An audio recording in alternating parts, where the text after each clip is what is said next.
Hello, in this video I want to show you how to install Firefox browser on Xiaomi Redmi Note 12 Pro Plus.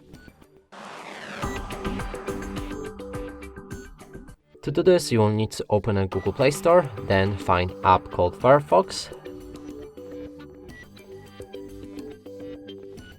Right here, install it.